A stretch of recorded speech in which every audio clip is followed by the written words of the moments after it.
So I wanted to make this video to speak about race. Race is something that, um, for one, is made up, but also using that term is a complex thing to talk about for many reasons. And I'm someone who doesn't particularly like talking about race. Um, because of its complexity, because I'm one person, because of the the things it triggers in myself and in others. Um, yeah, the difficulty in talking about it because it is so complex and it's so it's such a big subject and yeah, but very detailed and nuanced and so yeah, I just avoid talking about it. It's frustrating. It's all these different things as to why I avoid talking about it. Um, but at the same time, it feels like it's important to talk about. It's important to include the conversation of race, into every subject area, really, where there are human beings. That then there should be an inclusion of difference, an inclusion of or yeah, the inclusion of the conversation around the difference around race in this particular example. Um, so yeah, and I guess I was listening to another woman speak about race and about how when she's in these spiritual communities that there isn't she's the only often the only black person, the only person of colour. And I could relate very much to that in going to even as simple as a yoga class or Tai Chi class or going to, a talk or a retreat that predominantly you are. There are very few, if any, other people of colour, um, non-white people at these sorts of things. And I came to accept it and just like, oh, that's just the way it is. But I think it's important to point that out, and it's important to um, speak about that. As she was speaking, it was like, oh God, yeah, that has been my experience actually, and I hadn't really put the words necessarily to it or thought about it deeply like that, and thought it was worthwhile sharing that. But I think it is worthwhile sharing about that because it isn't spoken about largely, particularly in spiritual or alternative circles. Um, yeah, so that's kind of my introduction to the subject. But it is really complex. So,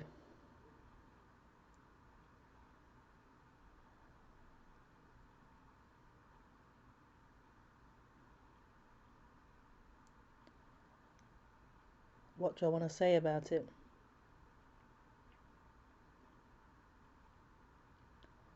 Um, but I think race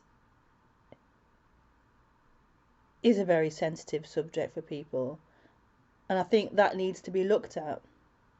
Like, why is it so sensitive? Well, we know largely why, but like looking at that, looking at those feelings that come up when race is discussed or brought up, looking at that defensiveness or looking at that pain or that avoidance or that feeling of anger or that feeling of fear that comes up. I think it's really important to include that in the experience and to begin to become more conscious of our feelings around it so that we aren't avoiding the subject, we aren't struggling to talk about it and to admit our experience around it, um, without this fear of being, called a racist, or this fear of getting it wrong, or this fear of offending someone, or this fear of being angry and being attacked for that. Um, and it is really, from my experience, very hard if you're the only black person in a group, at an event, at a class, workshop. It's very difficult, and I found that really hard to be the only black person a lot of times at things, because it's down to me to, you know, speak up for the whole black community, and I can't possibly do that. It's a lot of pressure on you. Um, yeah, it's very uncomfortable. I find it personally, it's very uncomfortable, um, being the only black person at courses, workshops, whatever it is. Um, I'm kind of used to it because I've been brought up in the white community more than the black community, actually. So I'm kind of used to it, but it does have the words put to that experience is kind of refreshing to me to be able to actually speak about it and express what that feels like being a minority in a particular group. Um, yeah, it,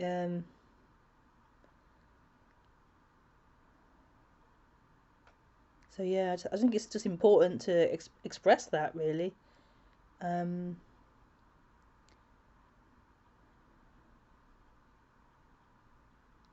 what else can I say?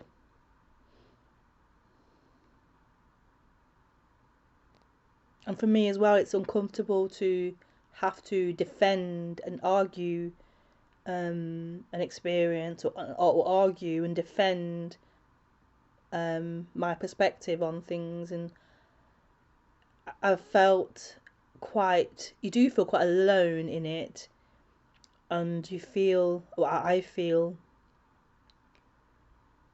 like it's too much, and that's why I often avoid it, because it's just too much to like go into. I just avoid it because it's easier.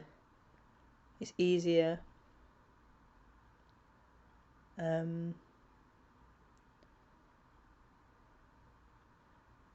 and while I understand why I avoid it, I think it's important that I start to um, acknowledge it. Then acknowledge it. I may not feel to start talking about it to people, because I do find that very draining. So I may still avoid talking about it to people, but if I can at least internally acknowledge my own feelings, my own experience, my own interpretation and perspective on things, I think it's more healthy for me um, to do that and have that narrative around those experiences. Um, yeah, I just think it'll be really helpful and really healthy to incorporate this stuff into our unfolding, or our awakening, to include this experience, because we are seemingly a particular, we belong to different identities, different groups, and it's really important, I think, to acknowledge that and to incorporate that in, as opposed to excluding it. So for example, to like talking about enlightenment or awakening, or liberation, or waking up to who you truly are, this is a subject that is about beyond. So it's beyond difference, it's beyond race, it's beyond gender, it's beyond nationality, it's beyond status, material wealth. It really is beyond all these differences, and that's the primary message of this subject, non-duality, is this wholeness, this unification beyond these seeming appearances of form, of difference. It's a really beautiful message, a really beautiful and important thing to remember and discover, that who we are isn't anything. It isn't a form, it isn't a name, it isn't a label, it isn't a colour, it isn't a quality, it isn't anything. That's so fundamental, and it's often always not spoken about or expressed. That's non-duality. That's what waking up is about. This discovering of actually who is looking, who's experiencing. Really profound, beautiful. That's why it's hard to then bring in the two, but actually I feel like it's also important to bring in the other seeming other, bringing the seeming forms into the conversation.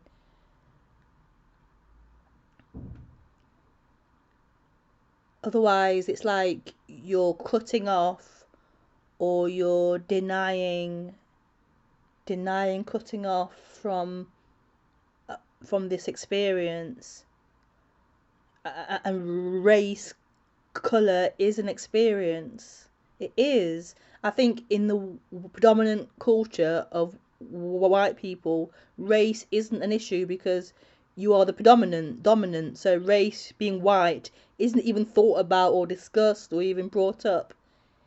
I think it is more now because of what's happening in the world, but largely there's no need to think about being white because it's just the way it is, just the norm. So it can seem like, or you bring up race again, but actually race is a part of the experience, whether you're aware of it or not. It is part of the experience. It will affect the experience. It will have an influence on the experience. So it's really important to bring these up. It's similar to saying if you're a woman or a man, it does affect your experience. It has a particular consequence to the experience and how the world and society perceives you and relates to you, and how the dynamics of being with other people, how it comes up and how it flavors things. So yeah, I just wanted to speak a bit about it. I don't tend to talk about it because it's, so say, complicated and it causes lots of disagreements and all these different things. And personally I feel exhausted by it. Like, it's to try and talk to somebody who has no idea about race or racism. It's very exhausting and very frustrating. Yeah, and my memory is really bad at being able to argue, and I can't remember all the things that I've read and all the people who are more experienced in me and talking about these stuff, that have all the dates and names, and I don't have that. I tend to, my mind reads it but I can't hold on to it. So yeah, I just find it very difficult to discuss. And also in me it brings up lots of pain and lots of frustration that I have to acknowledge and I have to consciously experience that, what it brings up in me. So yeah, I think it's really important we talk about this and have it as part of the conversation, have it as part of, it's not cut off from the conversation, it's not banned or not allowed to be brought up. It fully is. And yeah, it fully is. That was the main kind of desire to speak about it, was it fully is allowed to be mentioned and brought up. Excuse me. Yeah, so I kind of appreciate that lady for talking about it, and bringing it up in her spiritual circle that she's in. And I felt a duty to also be a bit more courageous in bringing it up in non-duality, and yeah, being okay with expressing it and welcoming it in, and yeah, so and it's such a funny thing to, like, it's such a funny thing to have these different identities and different human social groups you belong to. I belong to quite a few. We all do. And quite a few of mine are marginalised identities as well. They're marginalised. So it's they often, well, they all overlap in that marginalization. But yeah, it's funny to have all these identities and these overlapping constructs of identity, and then to also speak about beyond them all. I think it's so beautiful, like beyond them all, but also all of them. I think it's really, really, it rocks my world. It floats my boat. It really interests me, and it really excites me that yeah, yeah.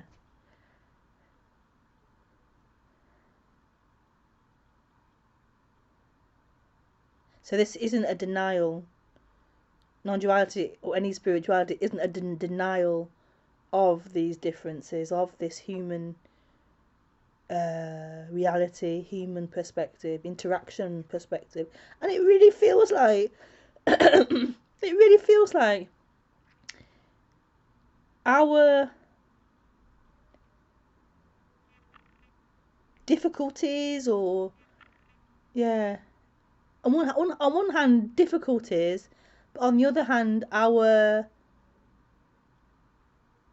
there's a beauty also in it, an opportunity in it, in our human interactions. That without the interactions, without having to be social animals, there is no problem. When we have to come together and talk and communicate with each other, there then seems to be the creation of that confusion and difficulty, and that kind of like, yeah, it's interesting that.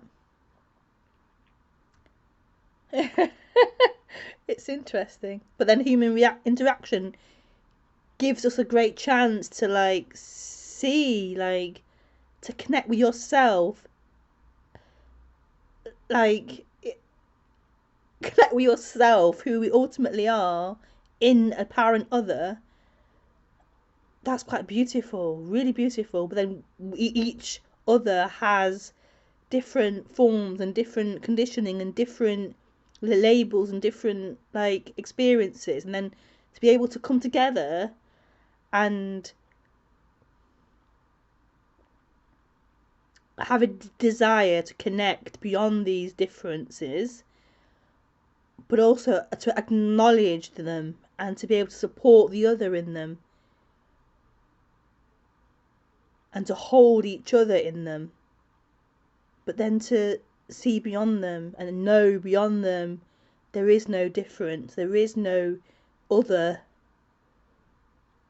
And then yeah, that is just really fascinating. That's like, yeah, fascinating and amazing. And yeah, I think humans do desire that. We want to connect with the other. We want to have that intimacy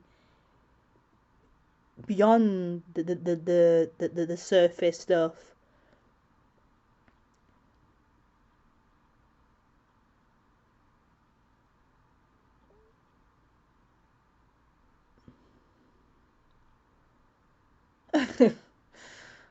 But this surface stuff, or this conditioning stuff, this human stuff, this DNA stuff, is a part of that. And it takes all of us in a way to work with this stuff and be able to have the intention of wanting to go beyond, but not but right here within, like go beyond, but also be able to hold the other, be able to hold that difference, or honor the difference, and yet be able to like hold the experience, whatever it is, no matter how uncomfortable and difficult and challenging, be able to come back. And yeah, okay, that's my 2 pence on race. Oh, somebody asked about race, how to see through it. Hmm. Yeah. Hmm. that for the video too, do you think? I'll try and stuff it in this video as well at the end. I'll try and stuff it in. No, I won't. I'll leave this as it is, I think. So yes, that's just my 2 pence on Race. I wanted to say something without knowing what, and saying it all wrong, and missing things out, and not knowing how to, but yeah, that's my 2 pence worth, and I feel good that I allowed that to flow out, and hopefully it's recorded, and yeah, if that touches anybody, if that helps anybody, if that moves somebody, if that opens somebody, then that's kind of that makes somebody feel included and welcomed and open to going deeper into this, then that's beautiful, and I am happy. Okay, lots of love. Bye.